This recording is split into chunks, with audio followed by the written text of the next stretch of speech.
अस्सलाम वालेकुम नाज़रीन, मेरा नाम अली हैदर है और आपका शुक्रगुजार हूँ कि आपने मेरी ये वीडियो देखने के लिए वक्त निकाला। नाज़रीन, वीडियो का आगाज़ करने से पहले, आपको बताने से पहले कि MTJ क्या है, मौलाना तारिक जमील साहब ने जो ब्रांड लॉन्च किया है वो क्या है, क्यों लॉन्च किया है, उसकी वजह भी मौलाना ने बताई है। लेकिन आपको ये भी बताऊँगा कि मौलाना से पहले हमारे असलाफ ने कौन कौन से बड़े नाम है, असहाब में से, सहाबा कराम में से, और फिर हमारे बुजुर्गों और सूफियों में से कौन कौन कपड़े का ताजिर रह चुका है, मैं ये भी आपको बताऊंगा। मौलाना पे होने वाली तनकीद का भी बात करेंगे, मौलाना पे तनकीद किसने, क्यों और कैसे की। उससे पहले एक मैं शेर पढ़ना चाहता हूँ, बाबा फरीद साहब का शेर है, हमारे एक दोस्त हैं तारिक साहब, उन्होंने मुझे ये शेर बताया, क्या खूबसूरत शेर उन्होंने बताया है, ज़रा मुलाजा कीजिएगा। वो कहते हैं कि 5 रुकन इस्लाम दे ते 6वां फरीदा टुक, जेना लब्बे 6वां ते पंजे जांदे मुक। इसका मतलब ये है कि इस्लाम के 5 रुकन हैं, आपको पता है। वो कहते हैं 6वां टुक, यानी जो छठा रुकन है, टुकर, खाना, रोज़ी। और वो कहते हैं कि अगर ये आखिरी रुकन ना मिले ना तो बाकी के बाकी जो 5 रुकन हैं वो भी ख़त्म हो जाते हैं। ये मिस्दाक है बेसिकली उस हदीस पाक का जिसका मफहूम ये है कि आप सल्लल्लाहु अलैहि वसल्लम ने फरमाया कि करीब है कि गुर्बत आपको कुफर की तरफ ले जाए, ठीक है ना। तो बेसिकली इस्लाम में पैसे कमाना मना नहीं है। अगर आप हलाल तरीके से पैसे कमा के अमीर भी हो रहे हैं तो उसकी कोई ममानियत नहीं है। अब हुआ ये कि मौलाना तारिक जमील साहब ने अपना एक ब्रांड लॉन्च किया और ब्रांड लॉन्च करके उसका नाम रखा उन्होंने MTJ। मुझे खबर बहुत पहले इस बात का पता था, मैंने वीडियो इसलिए नहीं बनाई, मैंने सोचा कंफर्म हो जाए। अब मौलाना ने कंफर्म कर दिया तो वीडियो बना रहा हूँ। लेकिन उनका ये कंफर्म करना था दोस्तों कि मौलाना पर तो ऐसे तनकीद के निश्तर बरसे, लोका ने थे डंडे चौकले, तो पता नहीं जैसे मौलाना ने की करता है, पता नहीं मौलाना तारिक जमील ने की गुनाह कर देता है। खुदा दी कसमें ऐथे सियासतदान या ब्यूरोक्रेट या बड़े बड़े लोग पूरा मुल्क खा जाते ने, कोई कुछ नहीं कहता। एक बंदा हलाल रोजी कमाना चाह रहा है, उसके पीछे पड़ गए। क्यों? एक तबका है खास हमारे मुल्क का, उसकी आवाज़ आई, उसने कहा जी देखें जी, दाढ़ी रख के इस्लाम की खिदमत करने निकले थे, अब पैसे कमाने के चक्कर में पड़ गए। भाई कौन सा इस्लाम का वो उसूल है, वो रूल है जो कहता है आप पैसे नहीं कमा सकते हो? कौन कहता है कि आप पैसे नहीं कमा सकते, वो भी हलाल तरीके से? अच्छा, मौलाना ने इसकी जो वजह बताई है बड़ी खूबसूरत वजह है, आपको बताता हूँ। फिर मैंने आगे एक लिस्ट तैयार की है उन बड़े बड़े आपके मेरे असलाफ की, वो लिस्ट है जिन्होंने यही काम किया। आप सुन के हैरान रह जाएंगे नाज़रीन। खैर, मौलाना ने इसकी वजह ये बताई है, वो ये कहते हैं कि जनाब मेरा 2000 से ये प्लान था कि जो मदारिस मेरे रन कर रहा हूँ, मैं जो मदारिस चला रहा हूँ ना, उसका जो इंतज़ाम है, जो भी खर्चा उस मदारिस को चलाने में होता है, उसका पैसा मैं लोगों से मांग के इकट्ठा ना करूँ। मतलब ऐसा ना हो कि मैं चंदे मांगता फिरूँ, मैं लोगों से फंड, लोग देते हैं अपनी मर्जी से, बिल्कुल देते होंगे, मौलाना को बहुत देते होंगे, मगर वो चाहते हैं कि मुझे मांगना ना पड़े किसी से।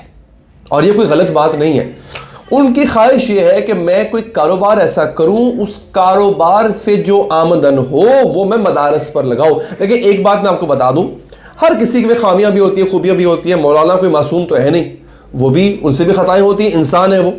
लेकिन याद रखिए कि वो एक जद्दी पुश्ती अमीर आदमी है।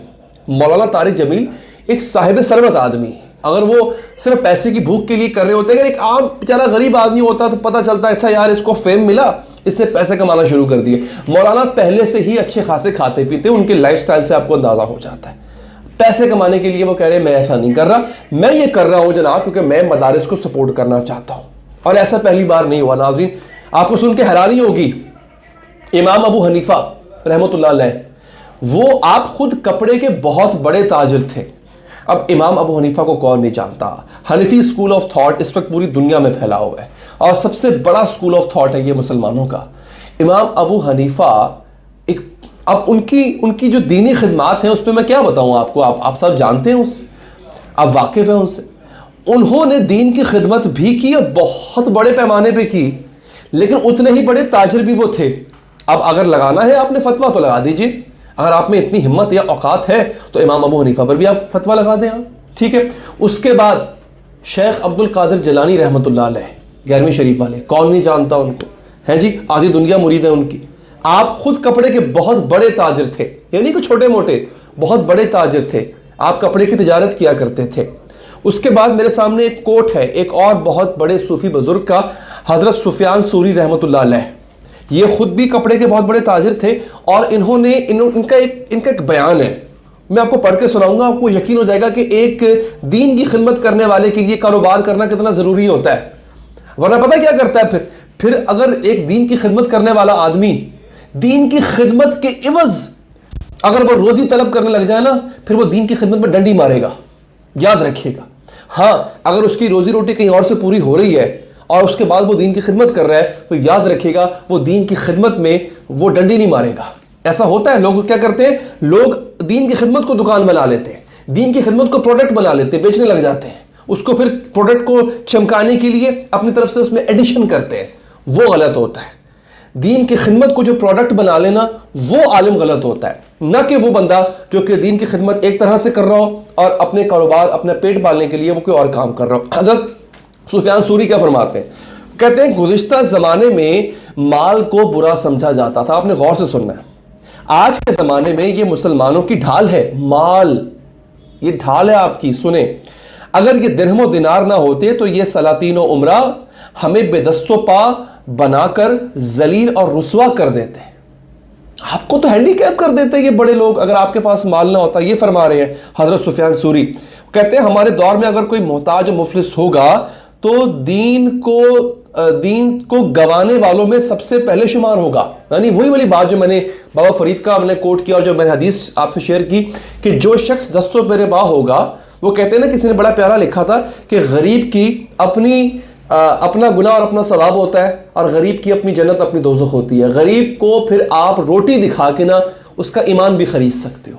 تو اس سے بہتر ہے کہ آپ اپنی غربت کو ختم کرو کہ کل کو آپ اپنی محتاجی میں کسی غلط کام پہ نہ لگ جاؤ. یہی فرما رہے ہیں حضرت سفیان بھی کہ آپ کا جو دین سے دوری اختیار کرنے والا جو شخص ہوتا ہے، اس میں غریب جو شخص بے دست و پا ہو، جس کے پاس کچھ نہ ہو، جو محتاج ہو، دین سے سب سے پہلے وہ دور ہوتا ہے، کیونکہ اس کی مجبوریاں اس کے سامنے آ جاتی ہیں.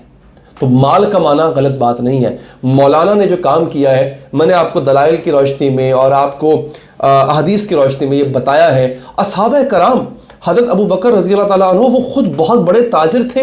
یہ تو خلافت کے بعد انہوں نے چونکہ کانفلکٹ آف انٹرسٹ تھا تو انہوں نے اس تجارت کو کچھ عرصے کے لیے انہوں نے اس کو چھوڑ دیا، ختم کیا اس کو، لیکن بہت بڑے تاجر تھے. کون اصحاب میں سے کون بڑا تاجر نہیں رہ چکا؟ حضرت خدیجہ کا مال، اس کی مثالیں دی جاتی ہیں کس طرح سے انہوں نے دین کی خدمت میں وقف کیا. آپ مال کمائیں، اس کو پھر دین کی خدمت کے لیے وقف کریں. کس سے روکا ہے آپ کو؟ تو خیر، مولانا پہ تنقید کرنے والوں کا میں سمجھتا ہوں کہ یہ جواب کافی ہوگا. اگر یہ ویڈیو آپ کو پسند آئی ہو، لائک کیجیے گا، فیڈ بیک دینے کے لیے کمنٹ کیجیے گا، چاہیں تو سبسکرائب کر کے بیل کا آئیکن پریس کریں. اللہ نے کے بعد